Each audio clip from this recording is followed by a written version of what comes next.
We are so excited to have Nautilus up here. This is our latest and greatest OCP-ready data center, and they're going to tell you all about this. So with that, please, I know we're running a few minutes behind, but... Yep, we'll go quickly. Hi, everybody. I'm Patrick Quirk. I'm the CTO for Nautilus Data Technologies, and this is Arnold McHale, our chief scientist and founder. And we're here to, first of all, to celebrate the fact that we're now OCP members, which is big round of applause here. Come on. So for me, it's a little bit of a back to the future because right when OCP was first being founded, I was involved in a lot of the original rack specification and PowerShelf work. So it's great, to come full circle, whether 8, 10, 12, ever how many years ago it was later. And really excited about this. And in particular, we're excited about being the only OCP-ready co-location facility in all of North America. So we're super excited about that. And with that, we're going to get into some of our technology in the background and why we joined OCP. And for that, let me introduce Arnold McHale, our chief scientist and founder. Thank you. Welcome. So a little bit of background on Nautilus Data Technologies. I founded the company in 2013. And back then, I've been involved in a lot of data centers since the mid-90s, and data centers were becoming gigantic, monolithic, and there was no efficiency. So the aha moment really for me was when I was in the Navy, and we saw that's where I saw a lot of the technology where they use a lot of water-cooled technology, and that's when it, to me, it was the aha moment. Why can't we do that? Nation's defense depends on water-cooled servers, supercomputers. Why can't we do this in the industry more efficiently? So why OCP? Why did we join OCP? So as you know, with the advent of a lot of the AI supercomputers, a lot of the cryptos even, and hyperscalers are now becoming more and more power hungry, and data centers they're outgrowing data center space, and we had to do something to keep pace with them. So when I developed Nautilus, I wanted something that was open, that was the openness to it, that was basically water technology that, just like a car, if you think of it, the history of a car, it started as air-cooled, and it eventually became water-cooled now, and everything, even electric cars are now water-cooled, right? So that's kind of the same concept that I had. I wanted to start a company, a technology company that we can use all existing technology that's out there today, not reinvent the wheel, where it can be adapted and all the other technology out there can be utilized. So that's how the company was concepted. So what we're going to talk about here real quickly is a high level, as you can see in the presentation, of what our core technology is. As you can see in the video there, we take in water. It can be any type of water. It could be agnostic. It can be gray water, et cetera. We take that water in, and it simply goes through a heat exchange. In that heat exchange, there's a secondary closed loop system in the data center that doesn't get evaporated, that's closed loop, and it's under suction, so it's under negative pressure, so there's no leaks. And with the open loop that comes in, we have a heat exchanger where the heat gets transferred from, and it gets ejected back out into the source where it came from. So net, we're only adding to a small degree to the water that we brought in. We're not adding chemicals. We're not evaporating any water. And thus, we're now simplifying a lot of the cooling. And this also, the openness of it, where you can see the data centers extracting heat. We can use immersion, we can use directed chip, we can use a rear door heat exchanger. It doesn't matter to us because we're simply the last mile of heat rejection. We're actually enabling a lot of these companies, these technologies that are coming to fruition now, and they can be in our data center, and they can take advantage of our cold water that we're going to provide them, and we could reject it for them. Yeah, so one of the things that a lot of people don't realize is that, one of the best mediums in the world to move heat and energy is actually water. So the fact that we're blowing air around data centers to cool things is kind of nonsensical. And water is much more efficient at transferring the heat than air is. And that's really, there's a lot of, as Arnold said, there's a lot of different technologies you can put in for the part that is removing the actual heat from the IT gear. But then we go and we convert it back into air, right? And then it takes energy to do that conversion from water back to air. So really what we're trying to do is say, once you've got it into water, into a liquid medium, keep it in that medium because that's the most energy efficient means to eliminate the heat from the data center. Okay. So Stockton 1 data center in Stockton is the first, is our data center that just recently was approved as an OCP colo provider back in November.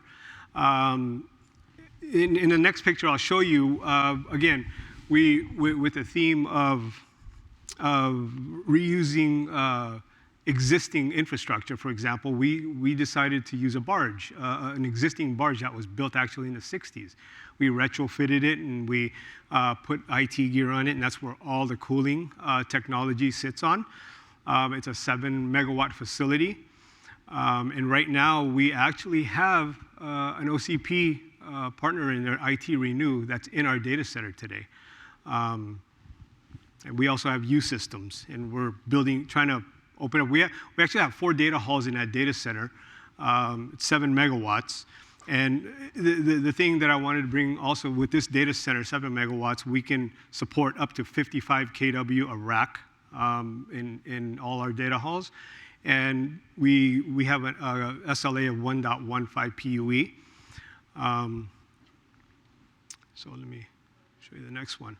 So here, the inside of it, we can not only support any size rack, 42, 48, but also specifically we support OCP ready racks.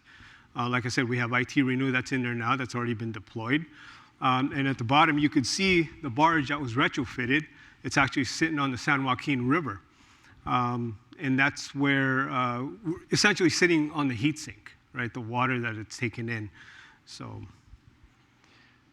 and in this facility, we also have a innovation data hall. It's our first data hall. And this is a data hall that we are using to test these other technologies that can take advantage of our cooling, whether immersion, any technologies. And in that facility, we're pushing racks up to 110 kilowatts a rack. So we're trying to push the edge, and we're inviting other companies to come in there and co-develop with us and help environmentally sustain data centers that are now going to be in high demand for all the hyperscalers, especially the crypto companies.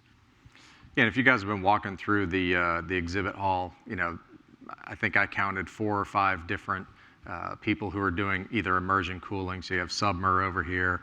I almost said Facebook. Meta has got a rack in there where they're showing some. And there's a few other that have liquid cooling at the rack level. And so, we're the perfect mate for that, right? So you're starting to see that, liquid cooling technologies make their way into OCP. And, if you can just think of us as the last mile to get that heat out in the most efficient means possible. Okay. And also, not just the racks that we can adapt to, we can adapt to 800, 600 millimeter racks. We have these adapter frames that can go on to any rack that can be installed. We can install these doors on them. Again, this whole facility that you see is under suction. It's under negative pressure. So there's no, if there's a hole or if there's a leak anywhere, it just simply lets in air. And we will detect that by the time and divert that flow. All right, so what makes Nautilus unique? Obviously, as a high-level overview, because we're water-cooled, we're not using crack units. We're not using a lot of the cooling towers, and 75% more efficiency because of the losses that we don't incur. And we're 80% more efficient from a power cooling because, as Patrick was saying, water can carry heat 3,500 times more efficient than air. And so we can evacuate heat much more efficiently. And this data center we have in Stockton, again, can support up to 55 kW a rack. And we don't evaporate any water. We don't use any chemicals. And again, our PUE of SLA is 1.15. Yeah, so we have an interesting anecdote around this data center. So it sits on the San Joaquin River in the port of Stockton. But immediately across from it, across the river, is probably the most expensive housing in that whole portion of the Central Valley. And so there's a country club with multi-million-dollar homes all flanking the river. And we had the data center up and running, and had been commissioned and running with customers in it since December. And there was a couple of us happened to run into some of the neighbors in a downtown establishment. And one of them said, "When are you going to turn that thing on?" And we said, "Well, it's been fully running and commissioned since December." And they said, "No way, it's too quiet. We thought it was going to be making all this noise and everything." So even beyond just the things that we're pointing out here about efficiency, there's also sound disturbance. We're significantly quieter than a typical data center, so you can go into places where you wouldn't ordinarily think about putting a data center. And then kind of the other big pitch around this is data centers kind of grew out of office buildings, right? As people started adding more and more compute, they put it close to them, and it grew up in the commercial real estate sector. So where people work. And as these data centers have gotten larger, particularly the hyperscale ones, now they're having to put them way outside of town because they're so freaking noisy and they're so huge. Well, in addition to our power efficiency and the cooling efficiency, the fact that we don't use any chemicals, any chemical treatment in the water or anything like that, we're also a smaller footprint by going with higher density, which means we're using less copper, we're using less physical space. All of these things are around a sustainability model that we believe in, we believe it's important for the future of data centers going forward. And also, lastly, from a security point of view, you can see from the previous slide where we're just as secure as a land-based data center, if not more secure. We're on a homeland security base. We're patrolled by the Coast Guard, from Sheriff's Department to just about every law enforcement out there. So very highly secure data center. Okay. Yeah, so where are we going next?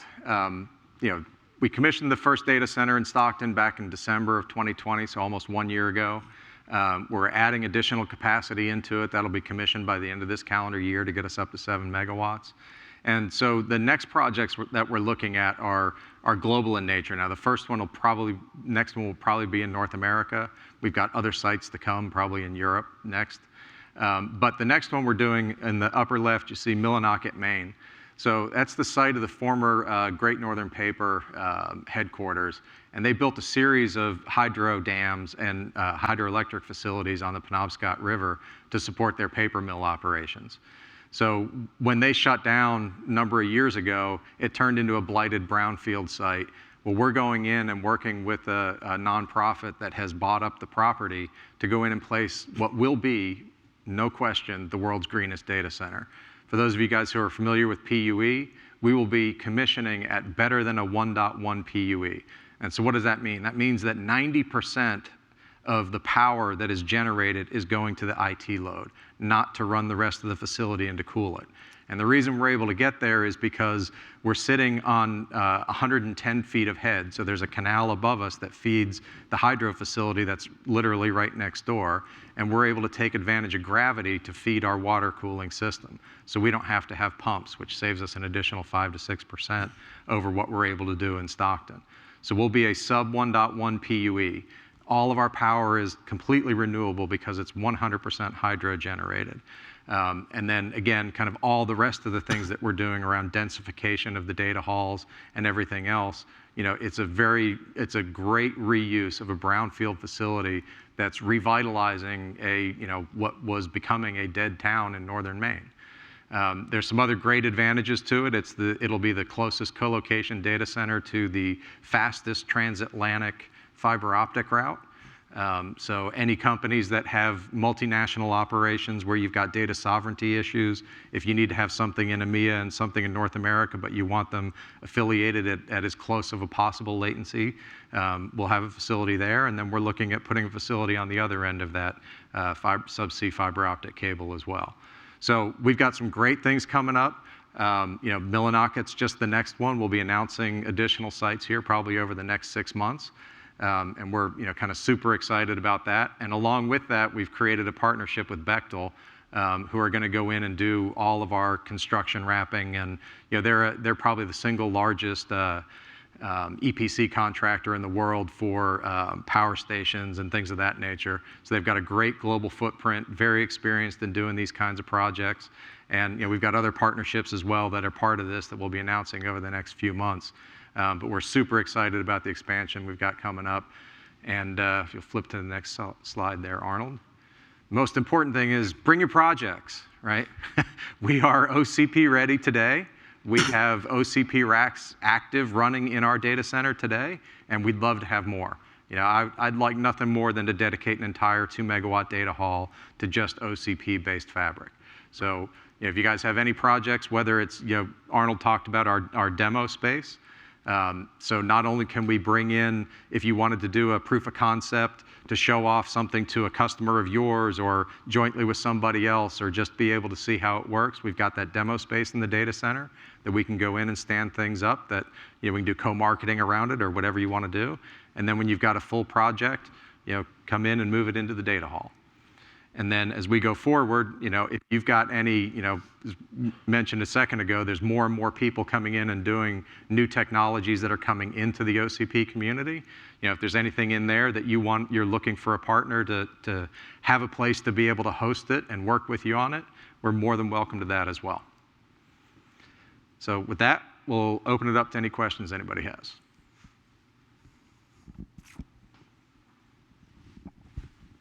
I've been checking online, and there are no questions right now, but we have quite a few people online listening, so maybe they'll get to you offline and direct their questions that way. I've been prompting them. Yes, sir. Hey, Don, would you mind standing up and going to the mic? We've got a virtual audience, too, and yeah, thank you. So being former Navy myself, I like the floating data center model. I actually worked in sinking data center models, but I like the float. Do you see that replicating in the future in terms of, I know the projects that some of them you talked about, is it something that goes other parts of the world? Yes, that's a great question. So, the best thing about the core technology, as you know, Don, is that it really is adaptable to both a vessel-based or a mobile platform, if you will, as well as a fixed platform. If you look at power stations today, and there's a lot of other technologies that are land-based, they cite those industrial sites are cited because they figured out the best weather, the best places to be, for their infrastructure, and they have existing intake and discharge for water to be able to cool whatever it happens to be. So, that's why the technology is adaptable to both sides. And then, to hit the core of your question, we're absolutely going to do additional vessel-based platforms. So, we've been in discussions with several people about, possibly even having one for like disaster recovery and things like that. So, a tsunami hits somewhere, or there's a tornado or hurricane or something like that. Being able to bring a full operating data center in, get it connected into the grid, both from a networking and power perspective, and be able to provide services more rapidly into an area that's been hit by natural disaster is one example. We've talked to customers that are interested in using it kind of as a beachhead approach as they're going into new locations where they don't want to have to go and dedicate the time and money to get all the permitting and build a large data center on land. We can get one of ours up and running. If we can get the power in and networking in, we can be up and running in less than 6 months, which from a time frame perspective is light years faster than you can typically deploy something like a 10-megawatt data center. So absolutely, we'll continue doing the floating concept going forward. So I have another question, but I don't know. I don't want to hold people up from liquid distribution or anything like that. But do I have time for one more? Absolutely. Sure. Okay. You painted the touchings of a sustainability story. Are you finding that being orchestrated? Are you sensing? I mean, we see in the paper kind of ad hoc discussions of worlds leaning towards sustainability. Are you finding incentives starting coming out in these places, mandates? Because Could you describe any of them as you look around the world that are going to maybe accelerate what your success has already been? Yeah, so another great question. You're throwing softballs up here, Don. You got to get tougher on these. All you have to do is, there are a couple of countries that are kind of the poster child for some of this. So Singapore actually has a moratorium on data center builds because they were chewing up too much of the power coming into the country. And they're also very concerned about, what it's doing from a carbon footprint perspective.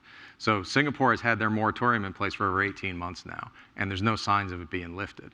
And they're actively looking for technologies to help them get out of this because they understand it's an information world, and they've got to be able to have data centers there. Ireland, just recently over the summer, their regulator, the CRU, issued a consultation period for input on how they should start prioritizing data center projects and planning because of the power constraints on their grid. And so, you're seeing this pop up more and more and it's even popping up in places in the US. There was a lot of focus on the Phoenix area recently and some of the data center builds there and how much drinking water is being pulled out of the residents' houses effectively and being dedicated over to a data center operator. Right. Now, that data center operator is doing some offsets and some things to improve it, but it is absolutely at the forefront of not only people's consciousness, but governmental authorities as well. And our position is that the industry needs to lean forward and solve it before government comes in and mandates it. Because if government comes in and mandates it, nobody's going to like the solution. And so we want to be part of that solution, and we want to work with the community, the data center community, to try and address these problems so that we don't have problems, we don't have solutions jammed down our throats that ultimately don't work for our customers and the growth of technology in general. So anything you want to add to that? And to that point too, that's kind of one of the reasons why we started in California with all the tough environmental policies, et cetera. We met 14 agencies, and it makes it easier for us to go anywhere in the nation, pretty much. So to Patrick's point.